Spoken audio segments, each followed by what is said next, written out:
और मणिपुर पर आपका क्या जवाब होगा? कांग्रेस पार्टी कह रही है कि मणिपुर को जलता हुआ छोड़कर प्रधानमंत्री अमेरिका चले गए और कुछ बोलते हैं नहीं, मणिपुर पर कुछ नहीं बोले पीएम। नहीं, ऐसा है, ऐसा नहीं है।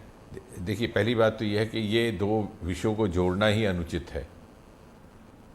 भारत एक विशाल देश है, 28-29 उसके राज्य हैं, 8 उसके केंद्र शासित प्रदेश हैं। अगर एक प्रदेश में कोई बाढ़ आ रही है तो दूसरे देश में दुगनी फसल भी हुई है। अगर एक देश में सूखा पड़ा है तो दूसरे देश में किसी और प्रकार की उपलब्धि हुई है। अब ये कह दिया जाए कि विदेश यात्रा इसलिए ना हो या अमेरिका के साथ बातचीत इसलिए ना हो कि मणिपुर में कोई दुर्भाग्यपूर्ण घटना हुई है जिसका कोई औचित्य नहीं बनता। फिर तो आप ये भी कह सकते हैं कि राहुल गांधी ऐसे वक्तव्य ना दें क्योंकि सोनिया गांधी जी का स्वास्थ्य ठीक नहीं है।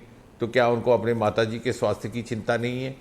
माताजी का स्वास्थ्य की चिंता करने के बजाय वो विदेशी दौरों में घूम रहे हैं, तो फिर इसका क्या उत्तर होगा?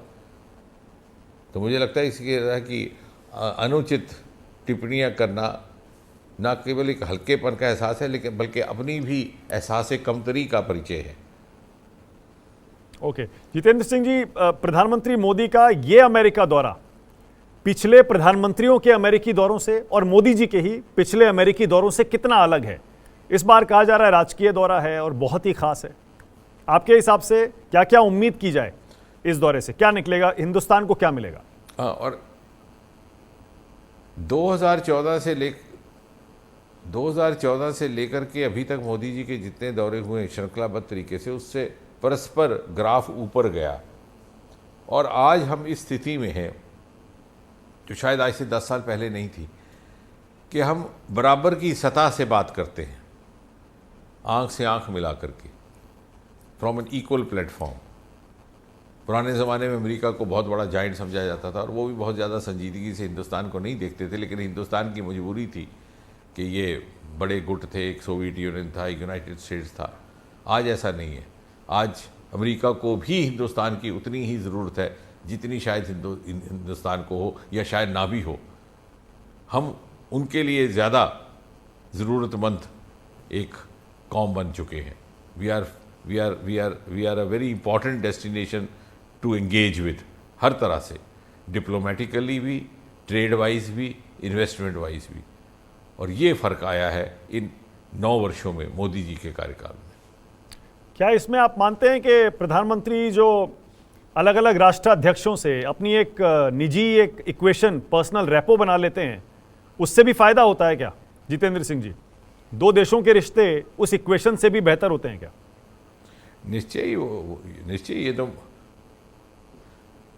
निश्चय ये मोदी जी का एक नेचुरल एप्टीट्यूड है। आपने यहाँ भी देखा, देश के भीतर भी देखा।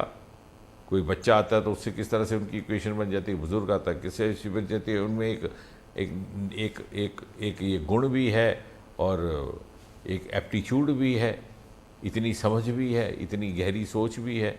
और निश्चय अगर उनके व्यक्तित्व का ये पॉजिटिव हिस्सा देश के काम भी आ रहा है, समाज के काम भी आ रहा है, भारतीय राष्ट्र के काम भी आ रहा है, तो मुझे लगता है सबसे ज़्यादा तो इसका उत्सव, इसकी सेलिब्रेशन कांग्रेस पार्टी को करनी चाहिए कि जो वो ना कर सके आधी शताब्दी तक, वो आज होने लगा।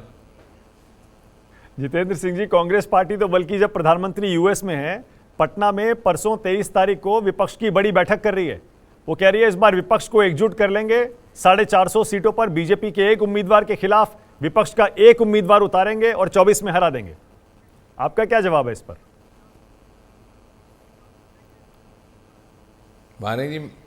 माने मैं एक ही वाक्य में कहूँ, ये बैठक नहीं, ये उठक बैठक है। और ये उठक बैठक वो कई बार कर चुके हैं और नतीजा इस बार भी इस उठक बैठक का वही होगा जो बीते वक्त की उठक बैठकों में रहा है।